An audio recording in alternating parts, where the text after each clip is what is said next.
Hello, ako si Madam Pia. Ito yung reading natin for water sign, Cancer, Scorpio, Pisces. Sa mga gusto magpa-personal reading, doon na lang po sa aming Facebook page. Pumunta ka na lang doon sa aming Facebook page. I-search mo na lang Madam P. Pag di mo ma-search, ilagay mo hashtag Madam P or hashtag water sign Philippines. Pwede rin yan.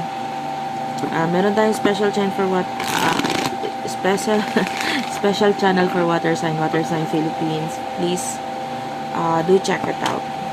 Yeah, what do we have here for water sign?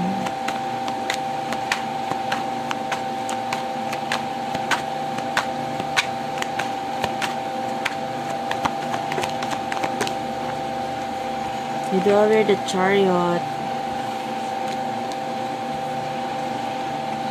9 of Pentacles, Taurus, Virgo, Capricorn, Cancer, Gemini, Libra, Aquarius with the 6 of Swords. Yung iba sa inyo, pwedeng you are gaining recognition. Kung hindi pa, paparating na. So, i-manifest mo to. This is good energy. Kasi marunong kang makiramdam eh. Alam mo yun. You take care of your surroundings. Even your home, dun sa iba. So, nare-recognize ka. Yung recognition kasi hindi naman siya trophy lang. 'Di ba? Pwedeng yung mga tao sa paligid mo, nare-recognize ka nila and nakikita nila yung halaga mo. And around this time, because nag-focus ka sa positivity, nakita mo mismo yung sarili mo, yung halaga mo. Yung iba sa inyo, pwedeng to the point na naawa ka sa sarili mo, kaya ginawa mo, ay hindi ako papayag na ganito, ganyan. Magiging mataas na tingin ko sa sarili ko na, diba, parang, for you, wala ka nang pakialam sa sasabihin ng iba. Diba? Kumbaga kung ano yun na yung mas importante para sa'yo, yun na lang. And kumbaga nagkaroon ka ng sarili mong direction na naging dahilan para yung mga taong to, dati ang baba ng tingin nila sa'yo, ngayon, hindi na, mataas na yung tingin nila sa'yo kasi hindi ka na pumapayag na ganyan-ganyanin ka lang nila or maging ganun lang yung tingin nila sa'yo. Okay, ikaw rin yung naging, kumbaga, ang dami mong kinaharap na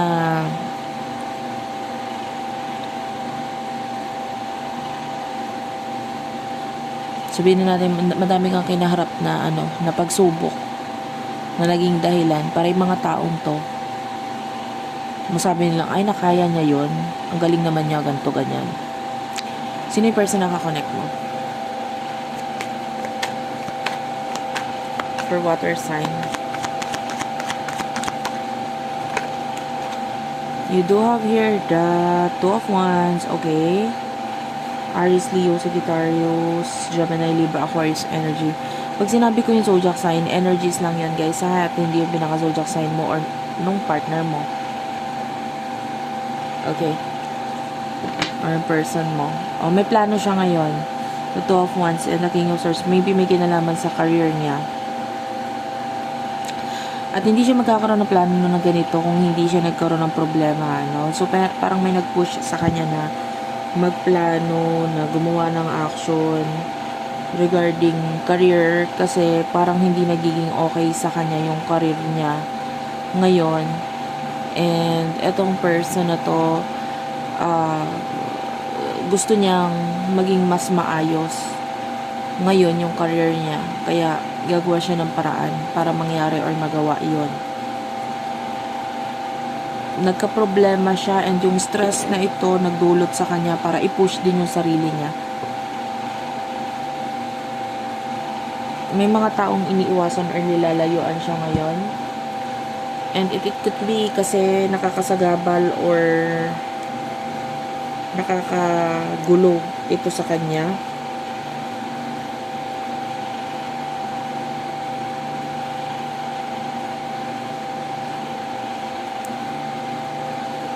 I feel like itong person na to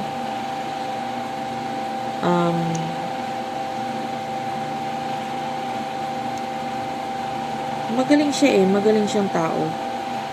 Pero at the same time, pwedeng masyado siyang inabuso. No? To the point na itong person na to, hindi na siya din papayagan or hindi niya napapayagan na abusuhin pa siya. Kaya yung mga plano niya may kinalaman dun sa sarili niyang desisyon. Ayoko na makinig sa ibang tao, parang ganun kind of energy.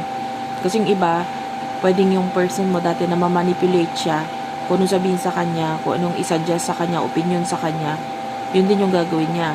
So ngayon, nakita natin to person na to, hindi na siya papayag ng ganun. Emotions, anong emotions ninyo sa isa't isa?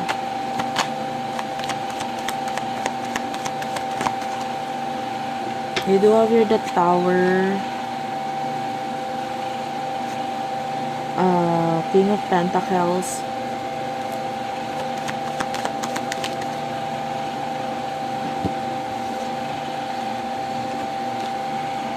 Four of Pentacles, Five of Pentacles, and Lovers is also here.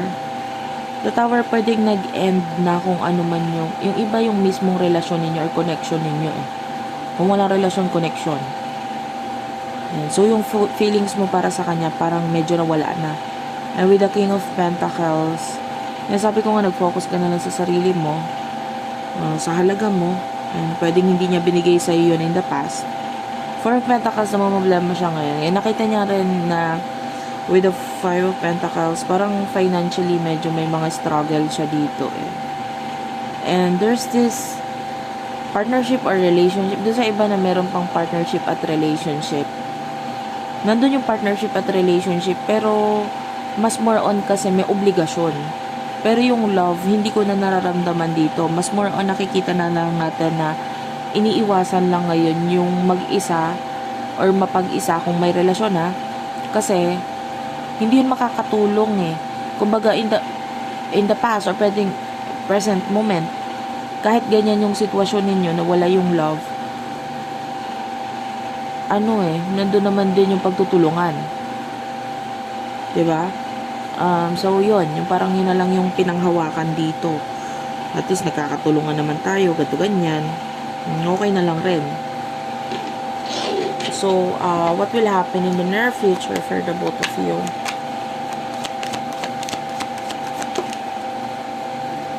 In the near future, Queen of Pentacles is here. Page of Pentacles.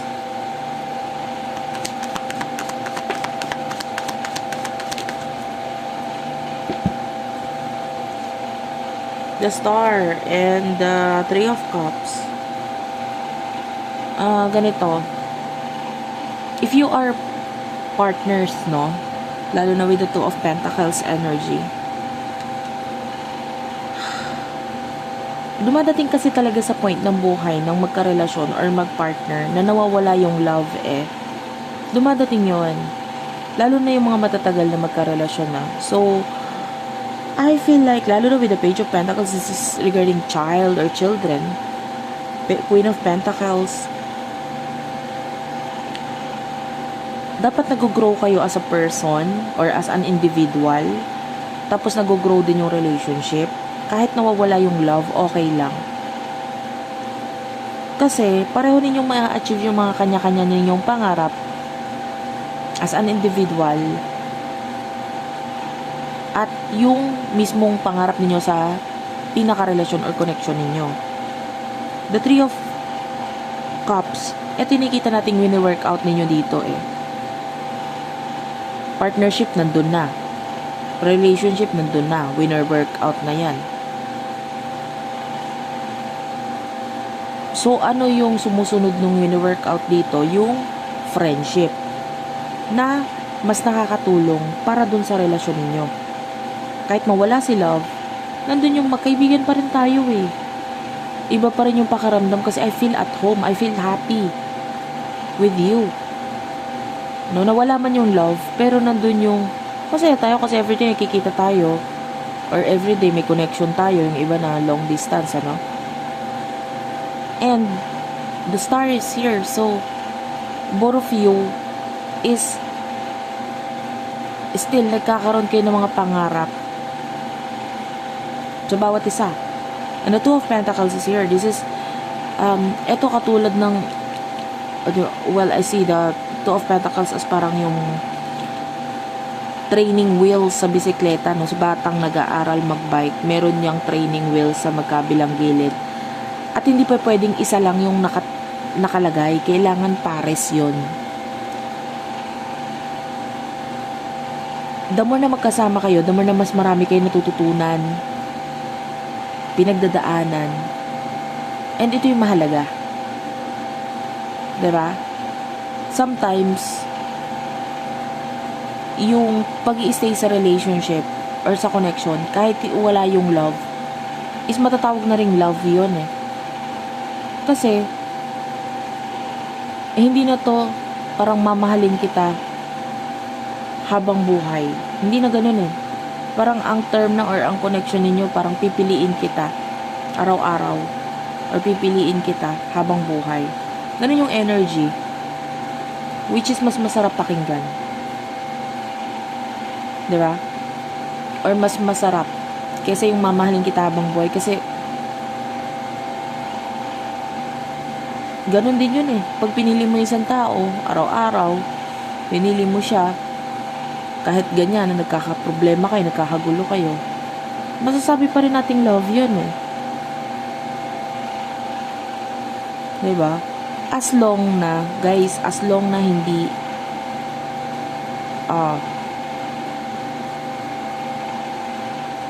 hindi malala yung away, like, alam mo naman yan, pag hindi na nag-work out yung relationship kasi narcissistic yung tao, I'm not into that ha, sinasaktan ka or vice versa, so hindi healthy yung relationship. Iba naman yun, obsession na yun, possessiveness na yun. Pero as lang na pinipili ninyo yung bawat isa, tinatry nyong i-work out yung mga flaws ninyo, pagkakamali or mga problema sa relationship, nagiging okay na naman after a couple of days or weeks, okay na rin to.